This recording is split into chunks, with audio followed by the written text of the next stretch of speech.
Halo semuanya, hari ini kita akan belajar tentang bagian-bagian tumbuhan dan apa saja fungsinya bersama langkah belajar. Tumbuhan itu seperti pabrik raksasa yang menghasilkan oksigen yang kita hirup. Mereka juga menjadi sumber makanan utama bagi banyak makhluk hidup di bumi. Setiap tumbuhan punya beberapa bagian utama yang bekerja sama supaya mereka bisa hidup dan berkembang. Setiap bagian ini punya tugasnya masing-masing yang sangat penting. Ayo kita lihat satu persatu. Yang pertama, akar. Akar adalah bagian tumbuhan yang biasanya tumbuh di bawah tanah. Meskipun ada juga akar yang tumbuh di atas tanah yang biasa disebut dengan akar udara. Fungsi utama dari akar yang pertama adalah menyerap air dan nutrisi melalui rambut-rambut akar yang halus. Yang kedua, menopang tumbuhan dengan merambatnya akar tumbuhan ke dalam tanah. Yang ketiga, menyimpan cadangan makanan seperti pada tanaman wortel dan singkong. Ada dua jenis akar. Yang pertama, akar tunggang. Akar ini memiliki satu akar utama yang besar dan lurus ke bawah. Kemudian dari akar utama ini akan muncul akar-akar cabang yang lebih kecil. Umumnya, akar tunggang ditemukan pada tumbuhan dikotil atau biji berkeping dua, seperti pada tanaman mangga, jambu, dan durian. Yang kedua ada akar serabut. Akar ini tidak memiliki satu akar pokok, sebaliknya akar ini seperti serabut-serabut halus. Ukurannya hampir sama dan menyebar ke segala arah dari pangkal batang.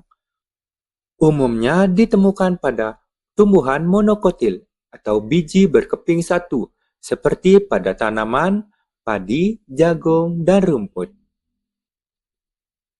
Yang kedua, batang.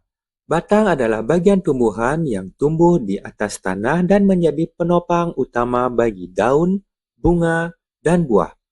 Fungsi utama dari batang yang pertama adalah batang menjaga tumbuhan tetap tegak dan membantu mengarahkan daun agar bisa mendapatkan cahaya matahari yang cukup.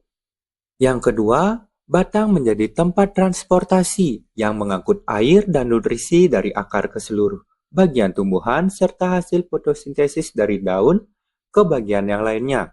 Yang ketiga, batang juga menjadi tempat penyimpanan cadangan makanan seperti pada tanaman tebu atau kentang.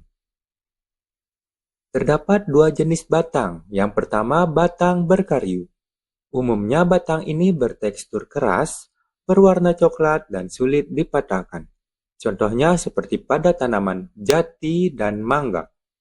Yang kedua, batang basah. Umumnya batang ini bertekstur lunak, berwarna hijau, dan mudah dipatahkan. Contohnya pada tanaman, pisang, dan tebu. Yang ketiga, daun.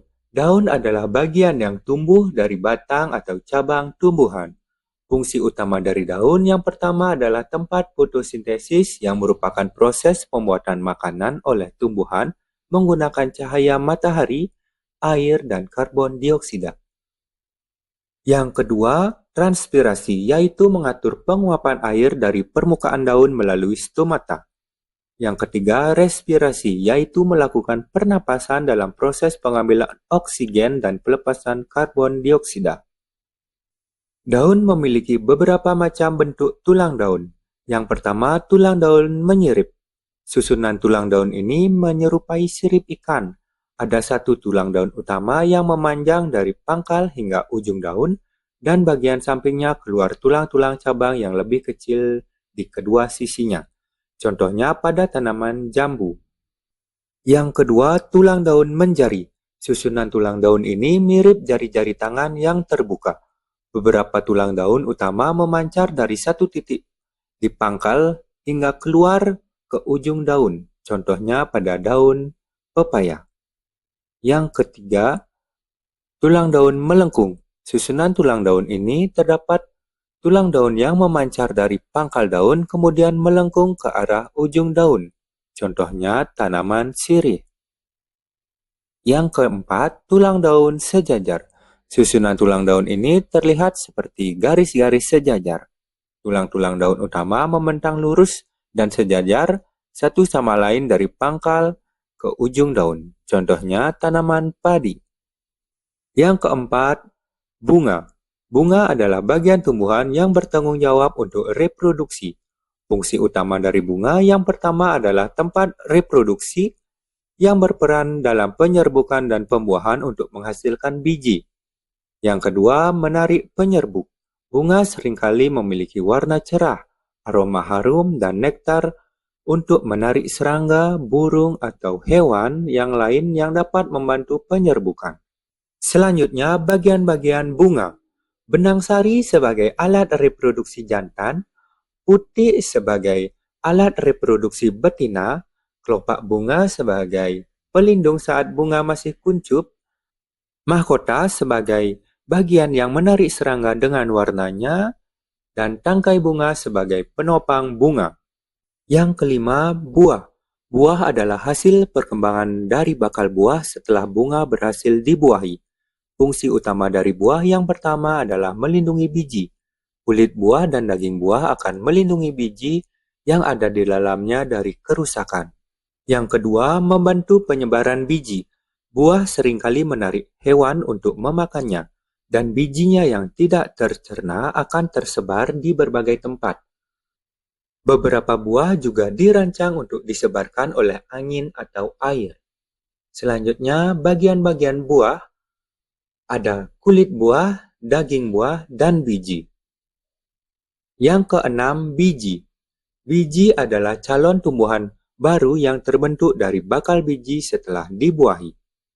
Fungsi utama dari biji yang pertama adalah calon tumbuhan baru. Yang kedua, penyimpanan cadangan makanan. Biji mengandung embrio tumbuhan dan cadangan makanan yang diperlukan untuk perkecambahan awal sebelum tumbuhan melakukan fotosintesisnya sendiri.